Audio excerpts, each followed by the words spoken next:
తాకట్లో ఉన్న మీ బంగారాన్ని విడిపించి ఆ రోజు ఆన్లైన్ రేటుకి కొంటాం. Sharma gold company. నమస్కారం అండి. సుమన్ టీవీకు స్వాగతం. నేను గీతాంజలి. ముందుగా ప్రేక్షకులందరికీ శ్రీ పరాభవనామ సంవత్సర యుగాది శుభాకాంక్షలు. శ్రీ కాళహస్తీశ్వర స్వామి దేవస్థాన ఆస్థాన సిద్ధాంతులైనటువంటి కీర్తిశేషులు బ్రహ్మశ్రీ ములుగు రామలింగేశ్వర వరప్రసాద సిద్ధాంతి గారు జ్యోతిష్య శాస్త్రాన్ని సామాన్యులకు సైతం అందుబాటులోకి తీసుకురావడానికి ఎంతగానో కృషి చేశారు. ఈ విషయం మనందరికీ తెలుసు. ఇందులో చాలా వరకు సఫలీకృతం అయ్యారని కూడా చెప్పొచ్చు. ములుగు సిద్ధాంతిగా దేశ విదేశాల్లో ఉన్న తెలుగు వారందరికీ వారు ఎంతో సుపరిచితులు. 40 సంవత్సరాల వారి అవిశ్రాంత కృషిని వారి ఏకైక కుమార్తె శ్రీమతి ములుగు శివజ్యోతి గారు ముందుకు తీసుకువెళ్తున్నారు.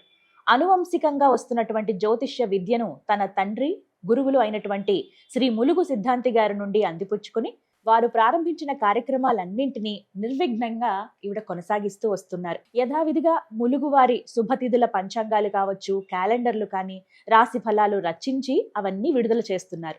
భారతదేశ పంచాంగాలే కాకుండా New York, Chicago, Salt Lake City, Los Angeles, London, Dubai, Singapore, Sydney క్యాలెండర్లు, పంచాంగాలు సైతం రూపొందించారు. ములుగు సిద్ధాంతి గారి తాతగారు స్థాపించినటువంటి శ్రీ శైవ పీఠాన్ని సిద్ధాంతి గారు స్థాపించిన MNM international astrology education and research centre ని ఎంతో సమర్థవంతంగా శివజ్యోతి గారు నిర్వహిస్తున్నారు. ఇక వ్యక్తిగత జాతక విశ్లేషణల్లో, ఫ్యూచర్ ఈవెంట్స్ ప్రిడిక్షన్స్ లో కూడా తండ్రికి తగ్గ తనయ అని అతి కొద్ది కాలంలోనే అందరి మన్ననలు పొందారు శివజ్యోతి గారు. ఎన్నో మాధ్యమాల ద్వారా కూడా మనందరికీ ఎంతో చేరువయ్యారు. మరి వారే ఇవాల్టి మన అతిథి. ఈ పరాభవనామ సంవత్సరంలో అసలు ఈ సంవత్సరం ఏం చెబుతోంది, ఎలా ఉండబోతోంది, ఈ సంవత్సరంలో జరిగేటువంటి వింతలు, విశేషాలు ఏమిటి, ఖచ్చితంగా జరిగేటువంటివి, మనం తెలుసుకోవాల్సినవి, ముందు జాగ్రత్తలు కావచ్చు, అలాగే నవనాయిక ఫలితాలు ఏ విధంగా ఉన్నాయి, అందరూ ఎంతగానో ఎదురు చూసే ద్వాదశ రాశులు జాతక ఫలితాలు ఇవన్నీ ఎలా ఉన్నాయో జ్యోతమ్మ మాటల్లో విని తెలుసుకుందాం. జ్యోతమ్మ గారు నమస్కారం అండి. నమస్కారం అమ్మా. ఎలా ఉన్నారు? నేను చాలా బాగున్నాను. మీరు ఎలా ఉన్నారు? చాలా చాలా బాగున్నాను. చాలా సంతోషం. అమ్మవారికి వేల వేల కృతజ్ఞతలు తెలుపుకుంటాను ముందు. అంతే, అమ్మవారి అనుగ్రహము. ఉగాది పండుగ ప్రారంభమైంది. మనందరికి ఇష్టమైనటువంటి లలిత అమ్మవారి పూజలు కూడా ప్రారంభం అయ్యాయి. ఈ శుభవేళ మనం ప్రారంభిస్తున్నాము. సంవత్సరం అంతా బాగుండాలి. అమ్మవారి ఆశీస్సులు మనకి దక్కాలి, ప్రేక్షకులందరికీ దక్కాలి. మీ నోటి వాక్కు చాలా సంతోషం అనిపించింది. సిద్ధాంతి గారిని చూస్తున్నట్టే ఉంది. టీవీలో చూసేదాన్ని చిన్నప్పుడు, అమ్మ అలా పెట్టేవాళ్ళు, వెంటనే ఆ టైంకి వచ్చి కూర్చునే వాళ్ళం. ఇంకా అలాగే చూస్తున్నట్టుగా అనిపిస్తుంది. నేను అదృష్టవంతురాలి రెండు విధాలుగా. ఆయన కూతుర్ని నేను రెండు మన వాళ్ళు అనుకునేది తండ్రి పోలికలు పిల్లకి వస్తే అదృష్టవంతురాలని. సో రెండు విధాలుగా నేను అదృష్టవంతురాలి. తండ్రికి ఆడపిల్లకి తండ్రి పోలిక రావడం ఇంకా ఎక్కువ ప్రేమ కూడా ఉంటుంది. అది కొడుకు తల్లిగారి పోలిక. అవును, అలా చూస్తారు. ఒకటి ఏంటంటే సిద్ధాంతాల పరంగా కన్నా ఆస్తుల పరంగా మేము కంటిన్యూ చేసాం ఆ లెగసీని అని చెప్పుకునే గొప్పతనం వేరు. సిద్ధాంతం ప్రకారంగా అసలు ఈ జ్యోతిష్యం అనేది అందరికీ తెలియాలని మీరు మళ్ళీ ఆ లెగసీని కంటిన్యూ చేయడం అనేది మీకు చేతులెత్తి నమస్కారం తెలియదు. అమ్మ, నాదంటూ ఏమీ లేదు. ఆరాధ్యుల ఇంట్లో నేను పుట్టాను. నాన్నగారికి భద్రకాళి సమేత వీరభద్ర స్వామి వారి అనుష్ఠానం ఉంది. అమ్మవారి అనుగ్రహం వల్ల నేను పుట్టానని ఆయన ఎప్పుడు నాకు చెప్పారు. ఆ అమ్మవారి అనుగ్రహమే, ఆ అమ్మవారే నన్ను ఇలా తీసుకొచ్చింది, ఇక్కడ కూర్చోబెట్టింది. నాన్నగారి తదనంతరం ఇదంతా చేయగలుగుతున్నానంటే అది పూర్తిగా భద్రకాళి అమ్మవారి అనుగ్రహం, దయ. నాదేమీ లేదు. అమ్మవారు చేయిస్తున్నారు, నేను చేస్తున్నాను, అంతవరకు. మంచితనం అది. కానీ ఆడవారు ఇలాగా ఈ రంగంలో ఉండడం అనేది చాలా అరుదు. అవును. మరి ముఖ్యంగా ఇప్పుడు మీరు ఇంత ప్రఖ్యాత స్థానంలో ఉండడం అనేది కూడా చాలా సంతోషాన్ని కలిగిస్తుంది. సుమన్ టీవీకి రావడం ఇంకా సంతోషం. ముందుగా మీకు వీటన్ని మాట్లాడేసుకున్నాం, కానీ శ్రీ పరాభవనామ సంవత్సర యుగాది శుభాకాంక్షలు అండి. చాలా సంతోషం అండి.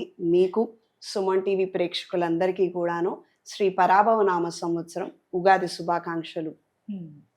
ప్రెడిక్షన్స్ గురించి చెప్పాలా? మీరు అలా చెప్తుంటే మేము అలా చూస్తూ కూర్చుండిపోతాం. ఏమవుతుందా అన్న ఉత్సాహం, ఆతురత ఖచ్చితంగా ఉంటుంది కొత్త సంవత్సరం రాగానే. అయితే ఈ పరాభవనామ సంవత్సరం గురించే మాట్లాడుకుందాం జత. ఎందుకంటే ఫస్ట్ పేరు నుంచే మన వాళ్ళు అన్ని లింకప్ చేసుకుంటూ ఉంటారు. పరాభవమా, ఏదో నెగిటివ్ సెన్స్ లా ఉంది, ఇదేమన్నా సంవత్సరం మీద ఎఫెక్ట్ పడుతుందా, మనం ఏమైనా ఇబ్బందులు పడాలా, గత సంవత్సరమే ఎన్నో బాధలు చూసాం, ఈ సంవత్సరం అలాగే ఉంటుందా అనేది చాలా ఎన్నో ప్రశ్నలు మా మదిలో మెదులుతూ ఉన్నాయి. ఈ క్రమంలో మరి మీ సమాధానం ఏంటి? ఈ పరాభవనామ సంవత్సరం ఎలా ఉండబోతోంది? అమ్మ, ఉన్న యథార్థంగా మాట్లాడుకోవాలంటే, ఎందుకంటే శాస్త్రం ఎప్పుడు కూడాను మంచి చెప్తుంది, చెడు చెప్తుంది. భయపెట్టాలన్న ఇంటెన్షన్తో కాదు. ఒక చెడు రాబోతోంది అని అంటే దానికి తగు జాగ్రత్తలు మనం తీసుకుంటాం. ఇప్పుడు అకాల వర్షాలు ఉంటాయని మనం చెప్పామనుకోండి, ఉదాహరణకి రైతులు తాము తీసుకోవాల్సిన జాగ్రత్తలు తీసుకుంటారు, పంటను రక్షించుకుంటారు. అంటే వర్షం పడుతుంది, దానివల్ల నష్టం కలుగుతుంది అని నెగిటివ్ అని కాదు. అది మనం ఏదైనా చేయగలుగుతామా అంటే ప్రకృతికి మనం వెళ్ళలేం విరుద్ధంగా. ఈశ్వరానుగ్రహం, ఆయన రక్షించాలనుకుంటే రక్షిస్తాడు, లేదంటే లేదు. అమ్మ అనుగ్రహం ఉండాలి అక్కడ మనకి. కానీ అమ్మవారు ఇచ్చినటువంటి అనుగ్రహం ఇది. ఈ శాస్త్రం సాక్షాత్తు పార్వతీదేవి ఇచ్చినటువంటి వరప్రసాదం మనకి. అమ్మవారి అనుగ్రహం దయతోనే మనం ఏదైనా తెలుసుకోగలుగుతాము. అమ్మవారు పలికిస్తేనే మనం పలకగలుగుతాం పూర్తిగా. అమ్మ పలికిచ్చింది అంటే రక్షించాలన్న ఆలోచన ఉంటుంది. అమ్మ కాబట్టి రక్షిస్తుంది, చెప్తుంది, సూచన ఇస్తుంది. కాబట్టి మనం తీసుకునే జాగ్రత్త మనం తీసుకోవాలి. ఇప్పుడు జాతకంలో ఏదో గ్రహస్థితి బాగుండదు, ప్రమాదం జరిగే అవకాశం ఉందని చెప్తాం. ఆ టైంలో ఆ ప్రమాదం ఎలా రాబోతుంది, వాహనం ద్వారానా లేకపోతే ఏదైనా మనం చేసుకున్నటువంటి స్వయంకృత అపరాధం వలన అన్న తెలుసుకొని మనం ఆ 7 జాగ్రత్త తీసుకుంటే ఆ వచ్చేది రాదు, గోడుతూ పోతుంది. అంతే, పెద్ద ప్రమాదం పెద్దది తప్పుతుంది, కొద్దిగా వెళ్ళిపోతుంది అంతవరకే. మీరు పెద్ద ప్రశ్న అడిగారు. శ్రీ పరాభవ నామ సంవత్సరం పేరే చెప్తోంది, పరాభవము, అవమానము. ఇక్కడ విలువలు అనేవి ఏం ఉండవు. ఇక్కడ చాలా వరకు కూడా అనెథికల్ పర్సన్స్ కనిపిస్తారు మనకి. సహజంగా ఇది మనిషికి ఏ స్థాయిలో ఉంటుందంటే నోట్ దుడుస్తనం పెరిగిపోతుంది. ఏదో ఒకటి కించపరిచేలాగా మాట్లాడాలని, ఎదుటి వారిని అవమానించాలి అన్న ఆలోచనలు పెరిగిపోతాయి ఇక్కడ. అలా కాకుండా సాధ్యమైనంత వరకు మన విచక్షణ జ్ఞానంతో ఏదంటే అలా మాట్లాడకుండా, ఎదుటి మనిషిని తుంచి పడేయకుండా మర్యాదగా వ్యవహరిస్తే చాలా మంచిది. దీనికి మీరు అన్నారు చాలా కనెక్షన్స్ ఉంటాయి అని చెప్తా. మీనరాశిలో శనేశ్వరుడు గ్రహ సంచారం ఉంది కదా, ఆయన ఇవన్నీ రాసి పెట్టుకుంటుంటాడు. చిత్రగుప్తుడికి మించి ఆయన దగ్గర మన చిట్టా చాలా పెద్దగానే ఉంటుంది. ఇప్పుడు మనం ఎలా అయితే పక్కన వాళ్ళని తీసి పారేసినట్టుగా మాట్లాడతామో, ఏదైనా పొరపాటున అవమానంగా మాట్లాడతామో, అవి రేపొద్దున మళ్ళీ మనకు అవే జీవితంలో రాబోతాయి. సో ఈ సంవత్సరంలో మాత్రము ఏదైనా మాట్లాడాలనుకున్నప్పుడు ఎదుటివారి బాగోగులు కనుక్కోవడం కావచ్చు, ఇతరితర ఏదైనా కావచ్చు, కాస్తంత తస్మాత్ జాగ్రత్త. అవతల వాళ్ళు ఏ కోసానైనా బాధపడతానని అనుకుంటే అసలు ఆ మాట ప్రస్తావించకండి. నా సలహా ఇది, వెరీ స్ట్రిక్ట్లీ. గబుక్కుని జారే అవకాశం ఉంది. అండ్ రాహు మారుతున్నాడు, మకరంలోకి వస్తున్నాడు, కర్కాటకంలోకి గురుగ్రహ సంచారం ప్రారంభం అవుతోంది. అంటే సర్పదోషాల ప్రభావం ఎక్కువగా ఉంటుంది కొంతకాలమును. ఇప్పుడు యుద్ధం జరుగుతోంది, అది విపరీత చర్య కాకేంటిది. మొన్న పంచగ్రహ కూటమి ఏర్పడింది, ఇప్పుడు రాబోయే రోజుల్లో కూడా జరుగుతోంది. గ్రహస్థితి నిదానంగా మారుతోంది, ప్రభావం అదే ఉంటుంది. ఇప్పుడు ఈ రోజున ఇక్కడ తవి విత్తనం నాటండి తల్లి, అది చెట్టు కాకుండా ఉంటుందా? ఖచ్చితంగా అది ఎవరో ఒకళ్ళు వచ్చి నీళ్లు పోస్తారు. అది ఇప్పుడు కూడా జరగబోయేది అదే. రాబోయే రోజుల్లో విపరీత పరిస్థితులు ఎక్కువగా ఉంటాయి. మన వాళ్ళు ఎవరైనా విదేశాల్లో ఉన్న వాళ్ళు, సమస్యలతో సతమతం అవుతున్న వాళ్ళు ఉంటే వాళ్ళు చక్కగా స్వదేశానికి వచ్చేయచ్చు, చక్కగా తల్లిగారి దగ్గర ఉండొచ్చు.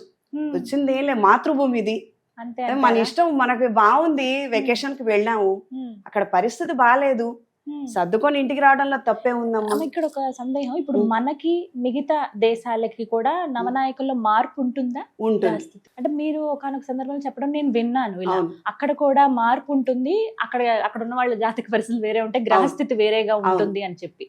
ఇలా ఉంటే ఖచ్చితంగా అడగాల్సిన ప్రశ్న, అక్కడ ఉంటున్న మన భారతీయుల పరిస్థితి ఏంటి?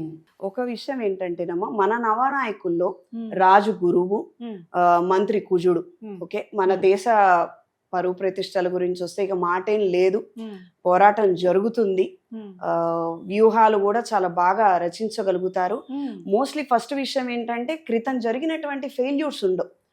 క్రితం ఆపరేషన్ సింధూర్ జరిగింది, it is due to some negligence or some security వైఫల్యం చెందింది.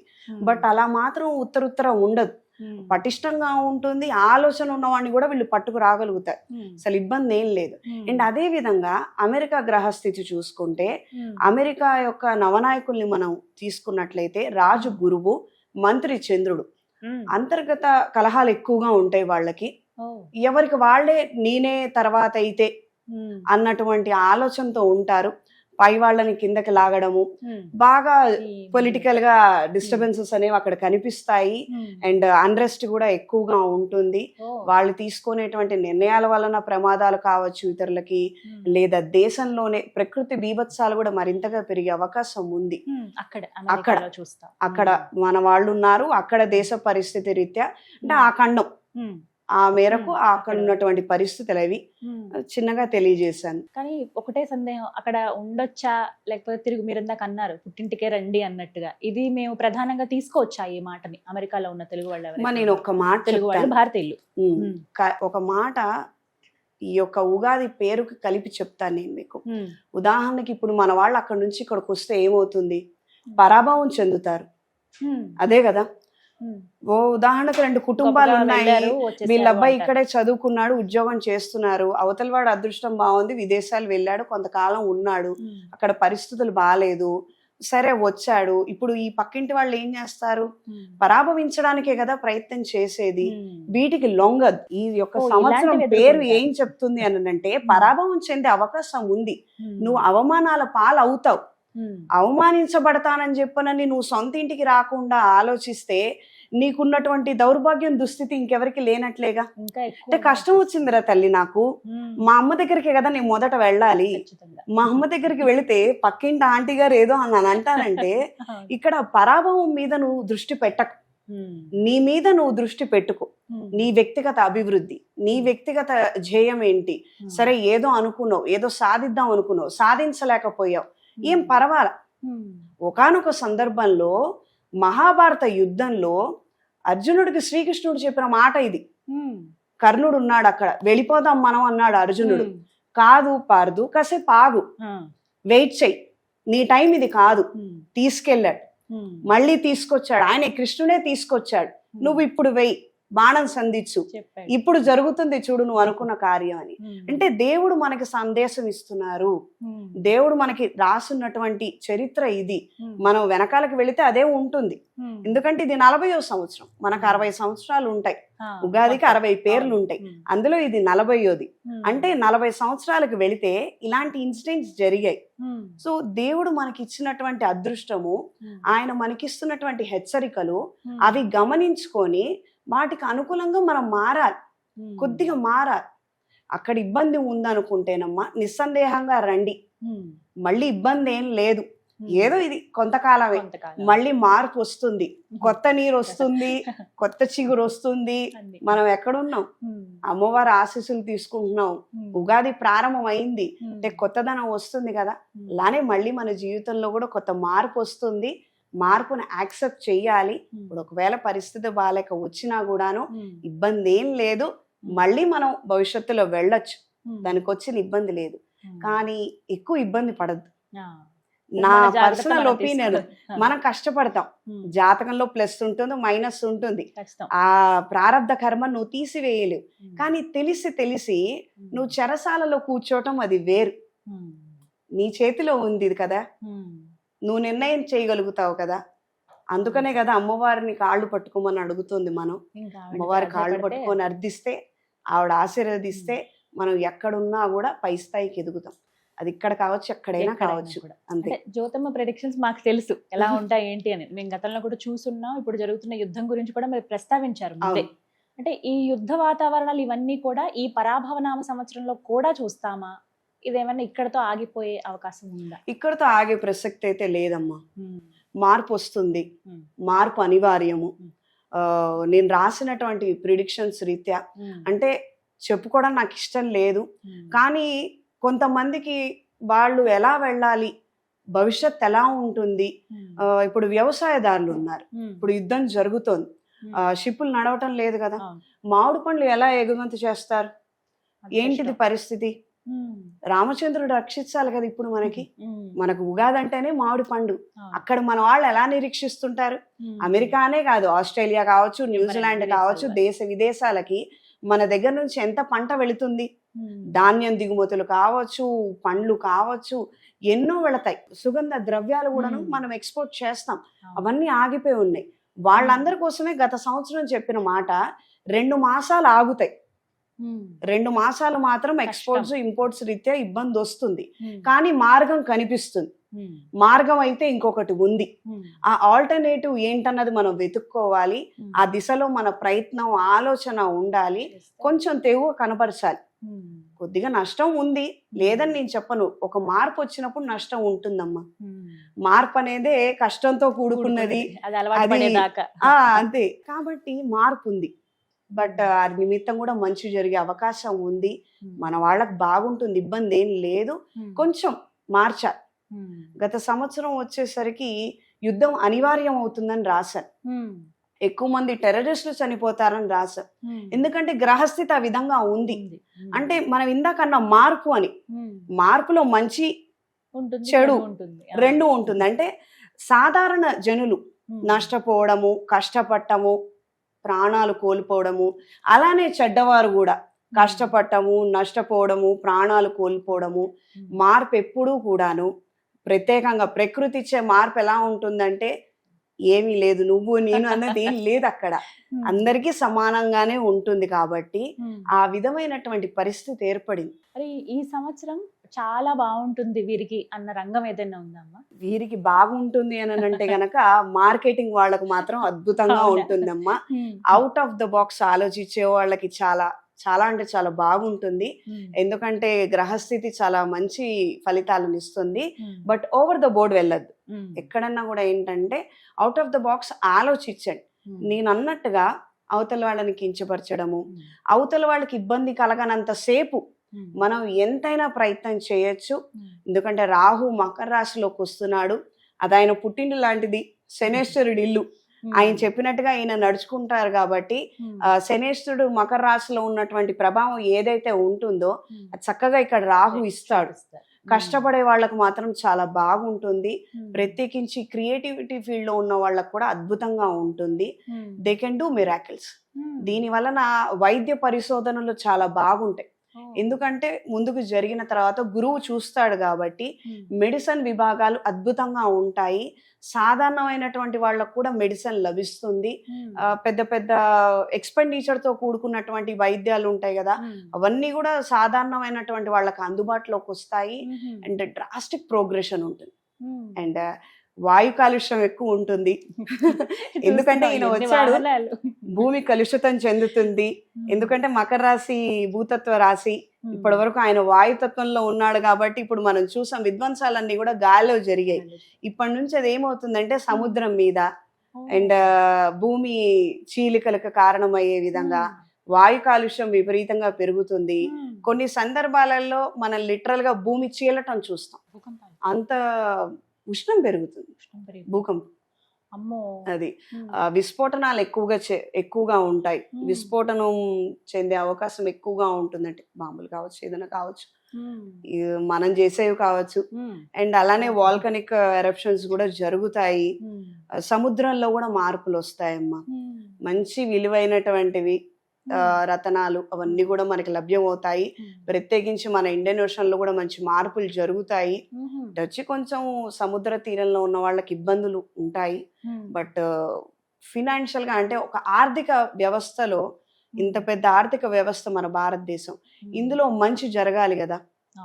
విలువైనటువంటి వస్తువులు అవన్నీ కూడా మనకు కూడా లభిస్తాయి. మంచి జరిగే అవకాశం ఉంది. అలానే కాస్త బాధపడే అవకాశం కూడా ఉంది. ఈ సంవత్సరం కొత్త కొత్త ప్రయత్నాలు చేయకుండా ఉన్న దాంట్లోనే సరిపెట్టుకోవాలి, ఇంతే, ఏవి ఇంకా ఎక్స్పెరిమెంట్స్ చేయొద్దు అనేటువంటి రంగాలు ఏవైనా ఉన్నాయా? అంటే అంతగా కలిసి రాదు వీళ్ళకి అనే. అమ్మా, బంగారం ఆకర్షిస్తుంది, ఇన్వెస్టర్లకు భలే కనువిందుగా ఉంటుంది. వెండి కూడా పోటీ పడుతుంది.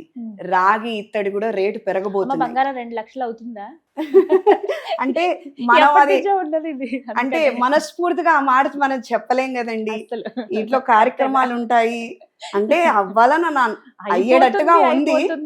మొత్తం అంతా ఊదరగొట్టారు. తర్వాత కొంచెం తగ్గటం పెరగటం ఉంటుంది. కానీ మీ మనసులో మాట చెప్పండి, 2 లక్షలు అవ్వాలని అనుకుంటున్నారా? అసలు వద్దు. ఇవన్నీ నిజాలు అవ్వాలంటే అస్సలు అవ్వద్దు. అంతే కదమ్మా. మన కోరిక, మన ఆలోచన అలానే ఉంటుంది. కానీ పరుగులు పెట్టబోతున్నాయి అవి. అండ్ అలానే ఫాల్ కూడా ఉంటుంది. గత సంవత్సరంలో మనం చూసినట్టుగా సిల్వరు, బంగారము, Hmm. They are going to again reach the Up and down top ఉంటుంది. ప్లేస్, ఫ్లక్చుయేషన్ ఉంటుంది. Oh. వీటితో పాటు కొత్తగా ఇత్తడి రాగి కూడా రేట్లు పెరుగుతాయి. Hmm. పాత వస్తువులు ఇంట్లో ఉంటే గనక చక్కగా ఇంట్లో దాచిపెట్టండి. పాలిషింగ్లు కానీ అవి ఇవి బయటికి తీయొద్దు, అవి కూడా దొంగతనాలు జరిగే అవకాశం ఉందమ్మా. Hmm. చోర భయం చాలా పొంచి ఉంది. ఈ సంవత్సరం ఉంది. విలువైన వస్తువు అని మీరు బంగారం అనే అనుకోనక్కర్లేదు. బయట ఇనప ఇవి కూడా. వస్తువుల్ని కూడా మిగల్సినటువంటి పరిస్థితులు ఏర్పడతాయి. అమ్మో. అంటే ఏదన్నా ఇంటి బయట ఇవాళ కానీలే రేపు తీసుకుందాం అన్న పరిస్థితి లేదు. Hmm. స్టీల్ కూడా పెరుగుతుంది. Hmm. అనేక రకాల మార్పులు రాబోతున్నాయి. Hmm. చోరభయం పొంచి ఉంది. Hmm. ఇది చాలా మందికి ఆస్కారం అవుతుంది. Hmm. ఏవైనా విలువైనటువంటి వస్తువులు నన్ను అనిపిస్తే, మీకు అనిపించకపోయినా Hmm. పక్కన వాళ్ళకి అనిపించవచ్చు. ఇది అవును. ఒక్కటి జాగ్రత్తగా చూసి చేసుకోవాలి. Hmm. ఆరోగ్య రంగం ఈ సంవత్సరం ఎలా ఉండబోతుంది? ఆరోగ్యం బాగుంటుందమ్మా. Hmm. కాకపోతే స్కిన్ ప్రాబ్లమ్స్ మరింతగా పెరుగుతాయి. స్కిన్ ఎలర్జీస్ కావచ్చు. చాలా చిన్న వయసు నుంచే ముదురు పడిపోయినటువంటి మొహము, Hmm. అంటే ఆ ఫ్రెష్నెస్, ఆ యవ్వనం అంటారు చూడండి, అదేం కనపడదు. అయ్యో.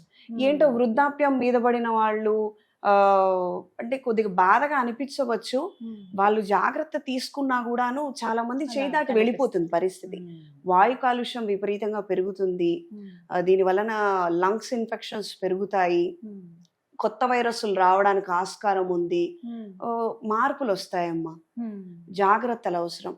ఇదే కదా, Hmm. పోయిన సంవత్సరం వచ్చిన వైరస్సే కదా, చూసాం కదా వైరల్ already ఫ్లూనే అనుకుంటా. కదా అని మాత్రం అశ్రద్ధ చెయ్యొద్దు. Hmm. మీరు ఖచ్చితంగా టైం కేటాయించుకొని, కావాలంటే ఒక అరపూట సెలవు పెట్టుకొని వైద్యులను సంప్రదించి Hmm. వాళ్ళ చేత నిర్ధారణ చేయించుకోండి. ఏమి ఇబ్బంది లేదు, భయం లేదు అని చెప్పనని. Hmm. అంతేగాని నెగ్లెక్ట్ చెయ్యద్దు. Hmm. శనేశ్వరుడి ప్రభావం ఉన్నప్పుడమ్మా అర్ధాష్టమ శని, Hmm. అష్టమ శని, సింహరాశి, Hmm. ధనస్సు రాశి, కుంభరాశి, మీనరాశి, మేషరాశి వాళ్ళకి అసలు విపరీతమైన బద్ధకం ఉంటుంది. Hmm. వాళ్ళకి ఆరోగ్యం బాగుండదు. Ah. ఇప్పుడు వైద్యుల దగ్గరికి వెళ్తే వాళ్ళు ఏదో కాసేపు కూర్చోబెడతారని, వైద్య పరీక్షలు చేయించుకోమంటారని, ఆ తర్వాత ఇంత ఇస్తారని భయపడి వీళ్ళు వెళ్ళరు. Oh. రెండవది, వీళ్ళు పని కూడా చాలా నిదానంగా చేస్తుంటారు. Hmm. సో వీళ్ళకి ఆఫీస్ లో అంటే లీవులు, ఇదంతా శని ప్రభావమేనా? శని ప్రభావం, సొంత వైద్యానికి ఎక్కువ వెళ్ళిపోతారు వీళ్ళు. Ah. వీళ్ళతో వచ్చిన సమస్య ఏంటంటే, ఇప్పుడు వెళ్ళకపోతే వెళ్ళకపోయారు, Hmm. ఒక 4 రోజులైతే ఇంట్లో ఎవరో ఒకళ్ళు మందలిస్తారు, చేయబట్టుకు తీసుకెళ్తారు. వీళ్ళు ఈ లోపల సొంత వైద్యం చేస్తారు. సొంత వైద్యము Hmm. ప్రమాదాలకు కారణమయ్యే అవకాశం ఉంది. Hmm. సొంత వైద్యం ఎట్టి పరిస్థితుల్లో తీసుకోవద్దు. Hmm. కష్టమో నష్టమో మీకు చేత అయితే సరే, చేత కాకపోతే ఎవరినైనా కూడా తీసుకొని వెళ్ళండి. Hmm. వైద్యులను సంప్రదించండి. Hmm. వాళ్ళు చెప్పినట్టుగా మీరు నడుచుకుంటే మీ భవిష్యత్తు బాగుంటుంది. Ah. ఎందుకంటే ఈ రోజు 1 కోటి రూపాయలు ఎంతో, Hmm. మీ ఆరోగ్యం అంతా దానికన్నా ఎక్కువే. ఆరోగ్యం బాగుంటే ఇక తిరుగులేదు. తాతల ఆస్తి లేకపోయినా మనం ఏదైనా చెయ్యొచ్చమ్మా. నేను రాసిస్తాను. హెల్దీగా ఉన్నామంటే చాలా హెల్దీగా ఉన్నామంటే మాత్రం చాలు. నీకు ఒక ముఖ్యమైన విషయం, మీరు ఇందాక నుంచి చాలా ఆతృతతోటి ఎదురు చూస్తున్నారు. అమ్మా. చాలా బ్రహ్మాండంగా ఉంటుందమ్మా చాలా మందికి. అవునా? Hmm. కష్టపడాలని చెప్పినని Hmm. మీరు మనసా వాచ సంకల్పం చేసుకుంటే అంత మాత్రం చాలు. Hmm. మీరు నిజంగా చేయగలుగుతారా లేదా, ఇంప్లిమెంట్ అవుతుందా లేదా సంబంధం లేదు. Hmm. మనసా వాచ మీరు నేను ఈ కష్టం నేను పడాల్సిందే, Hmm. నేను ఈ సముద్రాన్ని ఈదాల్సిందే అని సంకల్పం చేసుకుంటే Hmm. ఈశ్వర అనుగ్రహం ఖచ్చితంగా లభిస్తుంది. చాలా మంది లక్షాధికారుల నుంచి నెక్స్ట్ లెవెల్ కి వెళ్ళగలుగుతారు, కోటీశ్వర్లు అయిపోతారు. కానీ షార్ట్ కట్ లో మాత్రం కాదు. కష్టపడాలి. ఇన్వెస్ట్మెంట్ల జోలికి మాత్రం వెళ్ళొద్దు. Hmm. షార్ట్ కట్ ప్రయత్నాలు మాత్రం చెయ్యొద్దు. మీకున్నటువంటి మేధాశక్తికి కాస్తంత పాలిష్ చేయండి, Hmm. మంచి ప్రయత్నం చేయండి, తిరుగులేనటువంటి విజయాలు సంపాదిస్తారు. ఆ మేధాశక్తికి మీరు కాస్త పని పెట్టాలి, శుభవార్త ఇది. అది.